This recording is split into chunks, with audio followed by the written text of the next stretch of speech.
Friends, ఇప్పుడే అందిన వార్త. డిప్యూటీ సీఎం బట్టి విక్రమార్కకు కాంగ్రెస్ లో తొలి గట్టి ఎదురుదెబ్బ అంటూ వార్తలు అయితే వినిపిస్తున్నాయి. దీనికి సంబంధించి వివరాలు చెప్పడానికి వీడియో చేయడం జరుగుతుంది. చాలా మంది వీడియోస్తున్నారు కానీ సబ్స్క్రైబ్ చేసుకోవడం మర్చిపోతున్నారు. దయచేసి ఛానల్ సబ్స్క్రైబ్ చేసుకొని బెల్ ఐకాన్ ఆల్ పైన ట్యాప్ చేయండి. ఇటువంటి ఇంపార్టెంట్ ఇన్ఫర్మేషన్ మిస్ అవ్వకుండా మీ ఫోన్ నోటిఫికేషన్ రూపంలో వస్తుందండి. చాలా మంది మీరు చూస్తున్నారు కానీ లైక్ చేయడం లేదంటే దయచేసి లైక్ చేయండి. ఇన్ఫర్మేషన్ అందరూ కూడా మనం రీచ్ చేసిన వారు అవుతాం. ఖమ్మం కాంగ్రెస్ అభ్యర్థిపై విడిన ఉత్కంఠ. పొంగులేడి వియంకుడికే ఖమ్మం సీటు ఖరారు. కరీంనగర్, హైదరాబాద్ అభ్యర్థుల ప్రకటించిన కాంగ్రెస్. తెలంగాణలో 3 పెండింగ్ స్థానాలకు అభ్యర్థులను ప్రకటించింది కాంగ్రెస్ పార్టీ. ఇక హైదరాబాద్ నుంచి ఎంపీ స్థానం మహమ్మద్ సమీర్ పోటీ చేయనున్నారు. ఖమ్మం ఎంపీ అభ్యర్థిగా రామ సహాయం రఘురెడ్డి, కరీంనగర్ ఎంపీ అభ్యర్థిగా రాజేంద్రరావు పోటీ చేస్తారు. దీంతో ఆ 3 స్థానాల్లో పోటీ చేయనున్నది ఎవరన్నా ఉత్కంఠ తెరపడింది.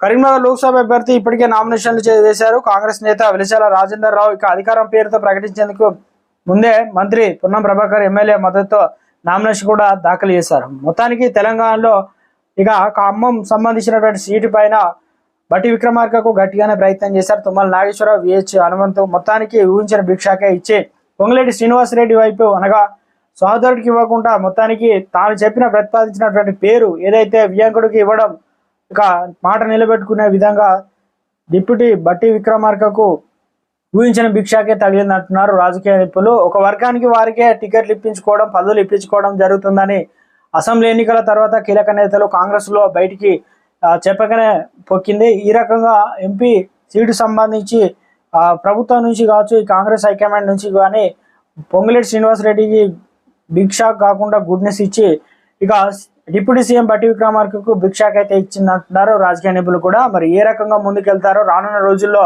ఇక కీలక నేతలు 21 మంది టచ్ లో ఉన్నారని బీఆర్ఎస్ కేసీఆర్ అనడం, ఇక రేవంత్ రెడ్డి కూడా బీజేపీలోకి వెళ్తారని అనడం, ఈ రకంగా చూస్తే రాష్ట్రంలో గందరగోళ పరిస్థితి ఏ రకంగా ముందుకెళ్తారనేది రాజకీయ నిపుణులు అంటున్నారు.